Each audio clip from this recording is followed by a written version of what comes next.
After that, my nose started running. The bus have a glove compartment, which is you keep the travel issues. Let's see. Can you read this word again for me? Glove. Yep. Or actually, I should say, do you see a familiar word in there? Love. Oh, so let's put that sound on the front of it. Glove. Good, say it fast. Glove. Glove.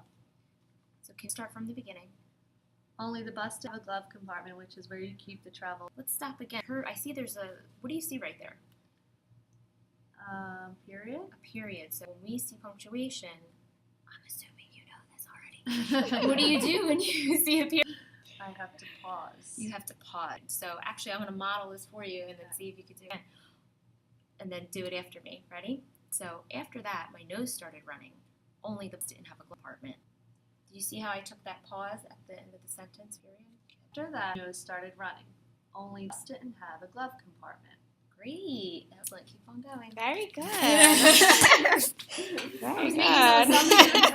Okay, so as a teacher, was one thing that you saw right away that the reader was struggling with or having a problem with? She read the word glove, and she was not fluent with her reading, so she went through her punctuation. Good.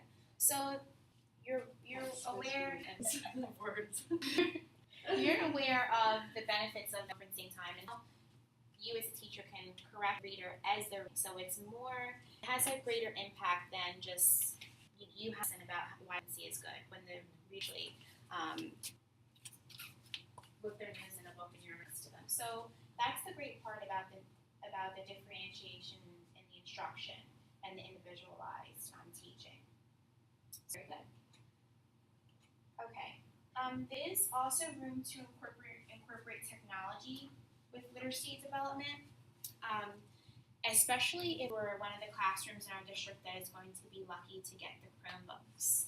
So I have a printed article, more resources about this for you, but this is just one of the example on the list, and this is called PAD.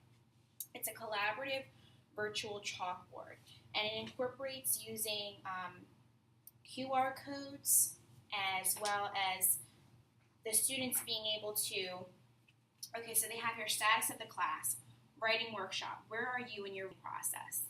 This one is an example for writing, but you could also, use it for reader's workshop. And so the students, almost like putting posted on a poster you have on the wall, can put up on their, Jake needs a conference, Nathan's working on his draft, Mark is revising, I needs a conference. And then that's a quick way for you to not interrupt all of the students at once. And you can, and it updates in real time. Very simple tutorial that you can take to learn how to use this. And you can make it so that it's not accessible by anyone else but the students in terms, so it's safe to use. And it's a really valuable tool. You could use it in a lot of different subject areas, but really good for reading and writing. There might be students here together. And pull your small groups from this also. So that is Padlet. Okay, so for the things, I did give you guys some printed resources. I have one more here, which is actually a rubric that you could use. And if you look, this is very interesting. It has almost when you could use this when you're talking to a student. So you're approaching them, is this book easy, challenging, or just right? And you fill in what they put there. And then your first question, what do you think of the book so far? Well, you could score the answer. A 4 would be their opinion is detailed and makes connection to text and reader. Are they unable to form informed opinion? Also, you have on here, tell me what's been going on so far, or what it's about if the book is finished. So then you have an easy way to try to get an actual number score based on their answers and kind of see who needs help. It's giving you more baseline data than just kind of saying, well, I think he needs help with this, or I think she needs help with that, where you could actually see the scores and see where they're falling on the rubric. So this is awesome. for conference? Yeah, you could start a conference. You could use this maybe after they finish the text already. They have one on here for predictions. What do you think is going to happen in the story? So can they give you a deep prediction, or just is their prediction limited or vague? So I thought, and there's a couple different types of rubrics from this site, which I'll also post in the resource Google Doc. Have different ones, and I just thought that was very interesting. I haven't really seen many people using rubrics during the conferences and trying to get information in that way. I also have, I don't know if I gave you this one. This is the reader or conference form. There are many different online. This one is probably the most detailed one that I've seen, and you want to use this style. You may not want to use this style all the time. You may want to use a less detailed one on a daily basis, and maybe to do a more in-depth conference you'll use this. But I like that it has on here comprehension strategy prompts. So they have one on there labeled for schema. Is there a part of your story or piece that reminds you of something in life or something that has happened to you? So we want to make sure that we're asking these questions, and it might not come to you right away what's the perfect question to ask at that time. And it's not to be meant as a script, but maybe you glance over this. Oh, these are questions I can ask for emphasizing, or these are questions I can ask for inferring. To make sure you're asking those higher level questions and not just the yes or no questions for your students.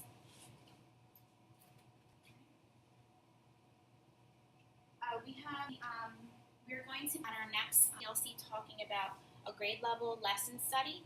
So after we complete our training readers workshop, we're going to be filming a volunteer teaching a readers workshop lesson, and then doing a lesson study on and seeing what we can learn from it, critiquing it, and then having it retaught with the next teacher with the improvements.